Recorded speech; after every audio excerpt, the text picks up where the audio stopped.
These boys cooked. That is literally the statement of how I feel today, ladies and gentlemen. So obviously, when it comes down to it, there is the UGC mode in Genshin that has now dropped, and I ain't gonna sit here and lie. I was so damn eager that I was like, you know what? 12 o'clock at midnight?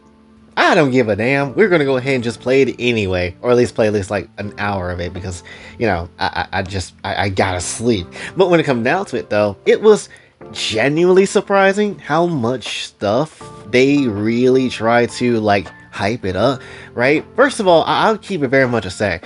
Anytime you have customization in a video game, I do feel like it is glorious, right? It is a grand thing because oftentimes it's just like the player themselves have a little bit uniqueness in their game, which means not every single video game that, or at least every copy of that game, is going to be the same. It's going to have a different element to it, and no same Genshin Impact account is going to be, you know, basically similar, right? They're going to be, or at least they're going to be similar, but they're not going to be the same. And that's beautiful, right? The fact that you could just absolutely make your own damn character, and it's absolutely glorious. First of all, let's just really get into it real quick, right? So, first off, before we even get into that, I got Nefer, so that's cool. I wasn't gonna pull, but ultimately I was like, you know what, it's just 20 to my guarantee. I'll just go ahead and just pull and see what happens. And lo and behold, Nefer came home. That's good. Now all I gotta wait is for a certain Dragon Boy and also Columbina, and then when it comes down to it, we'll be in business. We'll be absolutely in business, okay? So that's gonna be a grand time. But anyway, when it comes down to the UGC mode, I actually, well, first off was surprised about how the lore is kind of like there, right? Like I knew this was going to have some lore implication and a reason of, you know, or at least of something just in general, but I didn't think it was going to actually have like real deal care added to it, because it's just like, it's a game mode with UGC, you know, it's a game mode with these people that's around the world making different game content for that mode. Like, why would they care to add extra bits of lore as to why it makes sense for that to actually exist? But they talked about Octavia, the Hexen Circle, and they went in a whole about the idea of like different places getting destroyed and how she basically wrote these different stories that I guess like kind of just mess around with certain things or whatever. And Vinci was also kind of, you know, talking over the whole damn thing, which is a bit crazy. And it kind of like, yo, how long has Vinci actually known these Hexen Circle chicks? Like, how long has this relationship been a thing? Because it's been a good ass minute, high key. So that's like a whole nother thing when it comes down to it, at least for me. But yeah, once you actually get into it, it's really damn surprising. It's something I just would never have thought you would be able to see or to check out or anything like that, right?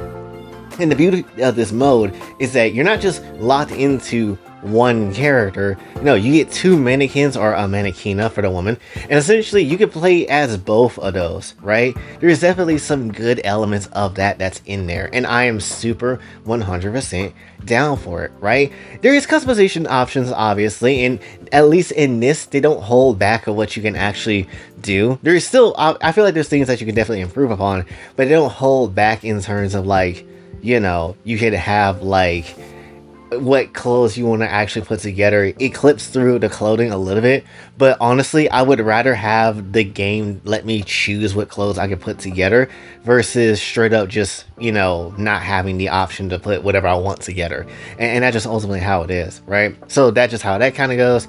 And when it comes down to it, you can change a little bit of stuff. I looked into like what is going to be available in the future. There's going to be like necklaces, there's going to be like hats, there's going to be like different other options of clothing, and it's just going to be a grand time. You can really deck out your character in Genshin and kind of just roll around however you want it to go, right? And it's a beautiful thing, right? Ultimately, it is definitely going to, and I really understand and see how, you know, people are going to basically use a lot of money on this sort of game mode. I can very much understand where the money is going to be going, because when it comes down to it, it's just going to be a lot of wanting to get extra cosmetics for extra characters and stuff like that. It is very much obvious that that's the route of how they're going to try to monetize that, or at least that's the obvious route of what they're going to do. But ultimately, it's just like, damn, this is going to be a lot of you know, FOMO around, extra FOMO that you didn't think you're going to need, honestly. And two, because privileges, I don't think it's going to be added with this mode or going to be attached to it in any shape or form, which granted it don't really need to be, is also going to be kind of like, damn, so I gotta really think about it. If I'm free to play or I don't spend a lot of money on the game, do I go for like a battle pass on the regular game, or do I go for the battle pass in here? Well, which granted, I think they both kind of like get added to the same thing, or they're kind of like mixed together or whatever, but still it's just like, damn, what do I even do here? Points in Miliastra Wonderland, or do I just use it for my primo gems for the next character? And that's like decision making that you're gonna have to make when it comes down to it. I definitely know there's probably going to be a point in time where I'm probably am gonna try to, you know, get some cool cosmetic for my characters for sure. It's not going to be right now. I definitely want to see how you can get stuff for free for the free-to-play side and see how it's available, like how good is that?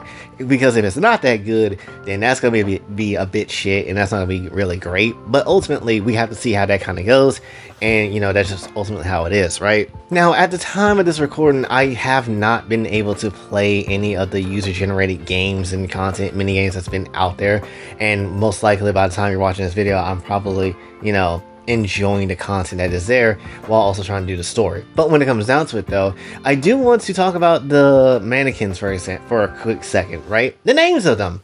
First of all, I named the female one Blue, and I named my own male's one obviously Jay, because duh. But I went with Blue, and obviously if you anybody that's from this channel and you've seen literally a lot of other content, that's mainly, you know, JS64 content, when it comes down to it, you would know Blue is also like one of the female characters in that show that I try to do. And yeah, I feel confident with that name. The reason why I went with that too instead of anybody else is because she's the first character that we did. Like, she's the first character that came to me in a dream and actually, you know, kind of holds up, and people like the hell out of Blue. So I think that's going to be just how it is. And hopefully as time goes on and they add more cosmetics, we can actually make a real deal Blue in the game. I would very much love that, but we'll have to ultimately see how that kind of goes, right? And obviously Jay's just going to be there, be the chocolate sexy man that he is, hanging with all the Tavatian, you know, fine women and all that sort of stuff. It's gonna be a great time. He's gonna have his own ass team and stuff like that. It's gonna be a grand time when I get the chance to grind for that sort of stuff. So you already know what time it is. But ultimately though, there is things I definitely have noticed with these characters that I would very much love to see get fixed up or get changed in a way where things can be a bit more better. And this is more so with just using them for everyday use, right? Number one, I don't really like their attached element is with the Traveler. Like, I would rather have the Traveler be their own element, and then the mannequin kind of be their own other element as well, like a Pyro or something like that, and Traveler could be Animo, and another mannequin could be like Electro or something like that. I kind of wish it wasn't attached to Traveler constantly. Like, they should let them have, you know, obviously the Traveler fighting style and stuff like that, but ultimately they should at least be able to switch elements on their own instead of being absolutely hooked to the Traveler. And granted, I don't think it would make much of a damn difference if that was the case, right? You could keep what you have of his kit or of the mannequin's kit and be the same thing, but just like let us switch elements of what we want to use instead of just trying to, you know, kind of do whatever with it, right? Being attached to Traveler so damn much. I do feel like they need to give that much freedom out of that. The second thing is, I kind of wish that they would let you be able to switch the names of the characters multiple different times. Now, the reason why I would say this is because what if you make a fit for your own character and you change up the design completely, and basically it's his own dang character, right? And you kind of want to give it a different name, but you really can't, and that's just ultimately how it is, and it kind of sucks, right? You probably listed on the whole loadouts of customization with the different loadouts of outfits, but ultimately you can't really change up the actual name of the character, which is a bit of a shame, and I kind of would like to have seen the character name change up with the outfit maybe. So that's just ultimately how it is on that front. And the last thing I can really truthfully say or think about when it comes down to it is that while I understand why the mannequin character is obviously using a sword, it's based off a Traveler, so that makes sense. However, I kind of wish, because, you know, Miliastra Wonderland, when you really get into the designing element of your games, you could change up what the class type of what the character can actually use for your mannequin. So, you know, if you say you want to do, you know, Traveler's movement, you could do Chiori's movement, and really I would assume you could use other class types like maybe a Catalyst or a Sphere or Polearm or a Claymore or something like that as well. And I'm kind of just sitting here just like, why not let the character kind of do that on their own, right? I feel like that would be very much a cool thing that you could let kind of happen. And yeah, sure, you got to add your own, you know, designs of what those movements would be, but ultimately I do feel like you should let the mannequins be able to use whatever class that they want to use, and that's just ultimately how it is, right? Yeah, could it be a little busted? Sure, but the mannequins already ain't that strong as it is, and so I don't see what's the harm in letting that kind of happen. So there's very much that. And a little other minor thing I guess I could add to this too, it's just the fact that I kind of wish the emotes that you do in Miliastra Wonderland that is actually very much expressive and very cool and cute and, you know, nice. I kind of wish that fits within the actual game of Teyvat itself. I kind of wish that you could take those emotes and actually put it into the overworld of the actual Teyvat world, you know, instead of just doing the regular alpha pose and the thinking pose. Let's have all the other emotes come through and let the mannequin do all the cool stuff, right? You can't give it to every character, let the mannequin do all that stuff.